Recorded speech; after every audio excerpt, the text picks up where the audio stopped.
Ceramic items అనుకోండి, glass items అనుకోండి, toys అనుకోండి, ఎలక్ట్రానిక్ ఐటమ్స్ అనుకోండి, ఎలక్ట్రానిక్ గూడ్స్ అనుకోండి, house wear items, kitchen, even Christmas కి సంబంధించిన ఫ్యాన్సీ గూడ్స్ అన్ని కూడా చైనా నుంచి ఇంపోర్ట్ చేసుకుంటారు. ఐ టు ఐ మాట్లాడతారు అనమాట. ఐ టు ఐ రెడీగా ఉన్నా, అన్నిటికీ రెడీ ఉన్నా అన్నట్టు ఉందన్నమాట. ఎందుకంటే తెలుసు కదా వీళ్ళ కెపాసిటీ క్యాపబిలిటీ ఎట్లా ఉందో. సేమ్ ఈ టారిఫ్ ఇంపాక్ట్ వల్ల అంటే యాక్చువల్లీ మార్కెట్ లో స్టెబిలిటీ అనేది అసలు రావట్లేదు ఇప్పుడు ప్రస్తుతానికి అయితే. సప్లయర్స్ మాత్రం బీభత్సంగా ఎఫెక్ట్ అవుతా ఉన్నారు. ఎందుకంటే చాలా మంది ఏంటంటే యూఎస్ క్లయింట్స్ కి ఎక్కువ ప్రిఫరెన్స్ ఇస్తారు, ఎందుకంటే వాళ్ళ దగ్గర నుంచి వచ్చే మార్జిన్స్ అనేది చాలా ఎక్కువ ఉంటాయి అనమాట. For example, hey hi hello friends, good morning, ఎలా ఉన్నారు?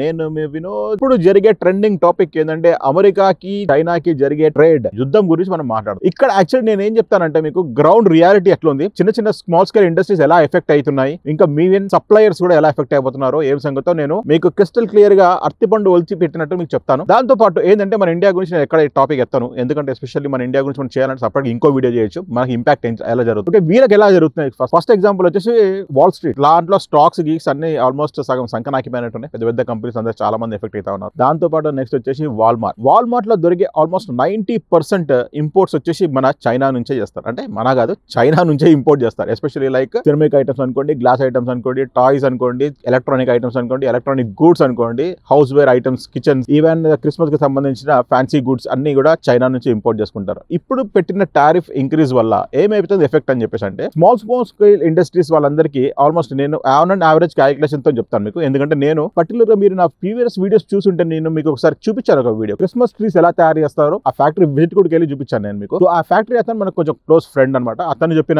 ఇన్ఫర్మేషన్ మాత్రం ఏంటంటే అతను కూడా సేమ్ టు సేమ్ మేము చేసే ఎక్స్పోర్ట్ వచ్చేసి వేరే కంట్రీకి, కానీ అతను కూడా వాల్మార్ట్ కూడా one of the loyal supplier అనమాట. అంటే సప్లై చేస్తూ ఉంటాడు ఆ క్రిస్మస్ ట్రీస్. ఆయనకి ఆన్ అండ్ యావరేజ్ పర్ సంవత్సరానికి క్రిస్మస్ ఐటమ్స్ ఆ ట్రీస్ తయారు చేయడానికి ఆయన వచ్చే ఆర్డర్ వచ్చేసి దగ్గర ఆల్మోస్ట్ $25 లక్షల ఆర్డర్. ఇప్పుడు వచ్చేసి ఎంత వచ్చింది తెలుసా? ఆల్మోస్ట్ ఓన్లీ $10 lakhs ఆర్డర్ మాత్రమే వచ్చింది. ఎందుకు అట్లా అని చెప్పేసి అంటే ఇది సేమ్ టు సేమ్ ఈ టారిఫ్ ఇంపాక్ట్ వల్ల. అంటే యాక్చువల్లీ మార్కెట్ లో స్టెబిలిటీ అనేది అసలు రావట్లేదు ఇప్పుడు ప్రస్తుతానికి అయితే. సప్లయర్స్ మాత్రం బీభత్సంగా ఎఫెక్ట్ అవుతా ఉన్నారు, ఎందుకంటే చాలా మంది ఏంటంటే యూఎస్ క్లయింట్స్ కి ఎక్కువ ప్రిఫరెన్స్ ఇస్తారు, ఎందుకంటే వాళ్ళ దగ్గర నుంచి వచ్చే మార్జిన్స్ అనేది చాలా ఎక్కువ ఉంటాయి అనమాట. ఫర్ ఎగ్జాంపుల్, వాళ్ళు ఒక పర్టికులర్ ఐటమ్ తయారు చేసి ఒక టాయ్ తయారు చేశారు అనుకోండి, యూఎస్ మార్కెట్ అమ్మినప్పుడు వాళ్ళు అట్లీస్ట్ ఒక $100 అమ్మినప్పుడు మన ఇండియన్ మార్కెట్ కి అదే సేమ్ వరస్ట్ క్వాలిటీ వచ్చేసి $10 అమ్ముతారు అనమాట. కాబట్టి వీళ్ళు ఎక్కువ ప్రిఫరెన్స్ ఇచ్చేది ఏంటంటే వెస్టర్న్ కంట్రీస్ కి ఎక్కువ ప్రిఫరెన్స్ ఇస్తారు. ఇప్పుడు ఈ టారిఫ్స్ దెబ్బ వల్ల ఏమైపోయిందంటే వాళ్ళకి ఆపర్చునిటీ లేకుండా పోయింది సెల్ చేయడానికి, ఎందుకంటే టారిఫ్స్ ఇంక్రీజ్ అవుతాయి. టారిఫ్స్ ఇంక్రీజ్ అయినప్పుడు వీళ్ళు ప్రొడక్షన్ కాస్ట్ ఎంత చేసుకున్నా కానీ ఇప్పుడు ఒక పర్టికులర్ ఐటమ్ ప్రొడక్షన్ కాస్ట్ వచ్చి $100 అయింది అనుకోండి, టారిఫ్స్ $35 అయింది అంటే $135 అయింది. టారిఫ్స్ కలిపి కూడా ఆల్ అండ్ యావరేజ్ $135 అయినప్పుడు ఆ పర్టికులర్ మార్కెట్ లో ఎవరు పర్చేస్ చేస్తారు? నార్మల్ పీపుల్ అయితే పర్చేస్ చేయలేదు, ఎందుకంటే ఇన్ఫ్లేషన్ అనేది కంపల్సరీ వస్తూ ఉంటుంది. అంటే యాక్చువల్లీ నార్మల్ కామన్ పర్సన్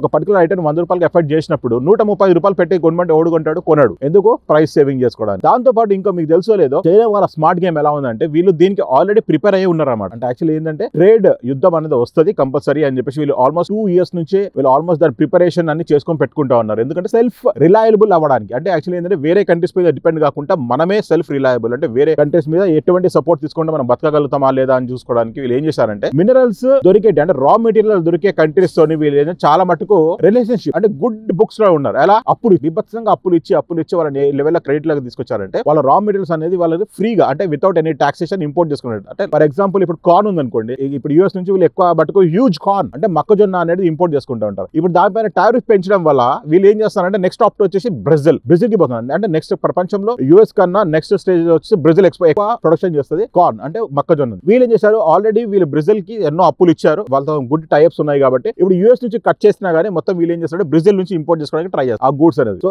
ఇది ఓన్లీ చిన్న మర్చుకో మాత్రమే నేను చెప్తా ఉన్నా. దాంతో పాటు ఇప్పుడు ఎలక్ట్రానిక్ ఐటమ్స్ చిప్స్ కి సంబంధించిన వరకు అయితే చైనాకి నుంచి యూఎస్ కి ఎక్స్పోర్ట్ అయ్యింది. దాంట్లో కూడా కోత పడుతుంది. ఇప్పుడు ఎస్పెషల్లీ ఫర్ ఎగ్జాంపుల్ ఐఫోన్ ఉంది. ఐఫోన్ కాస్ట్ వచ్చేసి ఆన్ అండ్ యావరేజ్ ఇప్పుడు నాకు తెలిసినంత వరకు అయితే నేను ఇన్ఫర్మేషన్ ఏంటంటే ఐఫోన్ 17 అప్కమింగ్ ఐఫోన్ 17 వచ్చేసి దాని స్టార్టింగ్ ప్రైస్ ఆల్మోస్ట్ $3 లక్షల వరకు ఉంటుంది. దాన్ని బట్టి మీరు ఇమాజిన్ చేసుకోవచ్చు ఎంత గరము ఇన్ఫ్లేషన్ జరగబోతుందో, అంటే యాక్చువల్లీ ఇంపాక్ట్ జరగబోతుంది టాక్సెస్. సో వీళ్ళు అదే అటు ఇటు పోయి ఎక్కడ ఓవర్ ఎఫెక్ట్ అవుతున్నారంటే కామన్ పీపుల్ ఎఫెక్ట్ అవుతున్నారు, ప్రొడక్షన్ చేసేవాళ్ళు అంటే స్మాల్ స్కేల్ ఇండస్ట్రీస్ వాళ్ళు ఎఫెక్ట్ అవుతున్నారు. ఇప్పుడు చైనా స్మాల్ స్కేల్ ఇండస్ట్రీస్ అయితే ఆల్మోస్ట్ నాకు తెలిసిన దెబ్బ మాత్రం బిభత్సంగా పడ్డది. అది కూడా ఎట్లా కూడా కాదు, ఎందుకంటే వీళ్ళకి వచ్చే ఆర్డర్స్ అయిపోయినాయి. అంటే ఈ టారిఫ్ దెబ్బ వల్ల $100 వచ్చే ఆర్డర్లు వీళ్ళకి ఓన్లీ $30 రావడమో లేకుంటే $70 రావడమో అట్లా తగ్గుతానమాట. తగ్గడం వల్ల ఏంటంటే వీళ్ళు ఎంత ప్రొడక్షన్ చేసినా సేమ్ ప్రైస్ ఉన్నా కానీ టాక్సేషన్ అంత పే చేయలేరు కదా. అది బేసిక్ కామన్ థింగ్ అది యాక్చువల్లీ. ఇప్పుడు మన ఇండియా గురించి మనం మాట్లాడుకుంటే అది మనం నెక్స్ట్ వీడియోలో చేద్దాం, ఎందుకంటే మన ఇండియా ఇండియా గురించి మనం ఎక్కువ చెప్పినాం అనుకో కొంచెం చాలా మంది హట్ అయిపోతా ఉంటారు. వీళ్ళకి ఎక్కువ ఇంపాక్ట్ పడుతుందా పడదా అంటే నాట్ అట్ ఆల్ పాసిబుల్ అండి. యాక్చువల్లీ వీళ్ళు ఆల్మోస్ట్ ఏంటంటే సెల్ఫ్ సస్టైన్ అయిపోయినారు. వీళ్ళు వేరే దేశాల మీద ఫర్ ఎగ్జాంపుల్ వెపన్స్ అవన్నీ వీళ్ళే డిజైన్ చేసుకుంటా ఉంటారు, వీళ్ళే తయారు చేసుకుంటా ఉంటారు. స్పేస్ లో గురించి వీళ్ళు రీసెర్చ్ చేయాలంటే వీళ్ళ స్పేస్ స్టేషన్స్ క్రియేట్ చేసుకుని వీళ్ళు తయారు చేసుకుంటా ఉంటారు. లైక్ ఇంకా నెక్స్ట్ ఫర్ ఎగ్జాంపుల్ ఇంకోటి ఏంటంటే మొబైల్స్ అనుకోండి. నెక్స్ట్ యాక్చువల్లీ ఏంటంటే పొరుగింటి పుల్లకూర తెగరుచి అని చెప్పేసి అంటారు. ఎందుకంటే మనం ఇక్కడ ఉన్న జనాలు ఎస్పెషల్లీ ఏంటంటే ఐఫోన్ అనేది ఒక గ్రాండ్ సింబల్ లాగా మెయింటైన్ చేస్తూ ఉంటారు. కానీ దానికన్నా మంచిగా బెస్ట్ ఫ్యూచర్స్ అంటే ఐఫోన్ కన్నా మంచి ఫ్యూచర్స్ ఉన్న చైనీస్ మొబైల్స్ చాలా ఉన్నాయి. హువావే లాంటి మొబైల్స్ లో ఐఫోన్ కన్నా మంచి ఫ్యూచర్స్ ఉన్నాయి. అయినా కానీ వీళ్ళు ఆప్ట్ చేయరు. ఎందుకంటే వీళ్ళు పొరుగింటి పుల్లకూర తెగరుచి అనమాట. సేమ్ టు సేమ్ ఇట్లా టెస్లా ఇంకా BYD కార్లో కూడా సేమ్ టు సేమ్ అనమాట. BYD కార్లో కూడా చాలా ఆప్షన్స్ ఎక్కువ ఉంటాయి. అయినా కానీ వీళ్ళు ఏంటంటే టెస్లా ప్రిఫర్ చేస్తారు. ఎందుకంటే అబ్రాడ్ కంట్రీ నుంచి వచ్చింది కాబట్టి అట్లా అనమాట. సో వీళ్ళు ఏంటంటే అక్కడ ట్యాక్సెస్ ఇంప్రూవ్ చేసినారు అనుకోండి, ఎక్కువ అయిపోయిన టారిఫ్, వీళ్ళకి నెక్స్ట్ ఆప్షన్ ఉండదు, ఇంకా కొనాల్సిందే. వీళ్ళ ఓన్ ప్రొడక్ట్స్ కొనాల్సిందే అనమాట. కాబట్టి వీళ్ళకి ఎక్కువ ఇంపాక్ట్ పడుతుంది అంటే పడదు. వీళ్ళు ఆల్రెడీ సెల్ఫ్ రెస్టైన్. అంటే ఫర్ ఎగ్జాంపుల్ ఫ్లయింగ్ ఇండస్ట్రీస్ అనుకున్నా, లైక్ ఏరోప్లేన్స్ అవన్నీ కానీ ఏరోప్లేన్స్ బోయింగ్ నుంచి ఇంపోర్ట్ చేసుకోవాలి, లేకుంటే ఫ్రాన్స్ కంపెనీకి సంబంధించిన ఏరోప్లేన్ మీన్స్ బోయింగ్ ఒకటి ఉంది, ప్లస్ ఈవెన్ ఇది కూడా ఉంది కదా వేరే కంపెనీ పేరు నాకు గుర్తురాలేదు. సో ఆ కంపెనీ నుంచి వీళ్ళు రోల్స్ రాయ్స్ ఇంజిన్ కానీ అట్లాంటివన్నీ ఇంపోర్ట్ చేసుకోకుండా వీళ్ళు ఏంటంటే సొంతంగా వీళ్ళు క్రియేట్ చేసుకునే ఏరోప్లేన్స్ కూడా ఉన్నాయన్నమాట. అంటే C-16 లాంటి ఏరోప్లేన్స్ వీళ్ళు సొంతంగా క్రియేట్ చేసుకుని వాళ్ళు లోకల్ గా యూస్ చేసే ప్లేన్స్ అన్నింటి వీళ్ళు ఏంటంటే బయట కంట్రీ నుంచి తెచ్చుకోకుండా, బోయింగ్ లాంటి కంట్రీస్ నుంచి తెచ్చుకోకుండా వీళ్ళు ఏం చేశారంటే వీళ్ళు సొంతంగా ఒక ఏరోప్లేన్ క్రియేట్ చేసుకుని వాళ్ళు యూస్ చేసుకుంటున్నారు. లోకల్ గా వీళ్ళు చాలా బాగా ట్రావెల్ చేస్తూ ఉంటారు కాబట్టి వేలాది కొద్ది ప్లేన్లు క్రియేట్ చేస్తూ ఉన్నారు. వేరే దేశాలకు అమ్మడానికి కూడా రెడీ అవుతా ఉంటారు. నాకు తెలిసినంత వరకు అయితే ఈ చెత్తనా కొడుకులకైతే ఎఫెక్ట్ అయితే కనబడదు. మనం అయ్యేంత ఇంపాక్ట్ మాత్రం వీళ్ళకైతే అవ్వదని నేత అనుకుంటున్నాను. అందుకే వీడు యుద్ధానికి మాత్రం రెడీ అయిపోయినా అనమాట.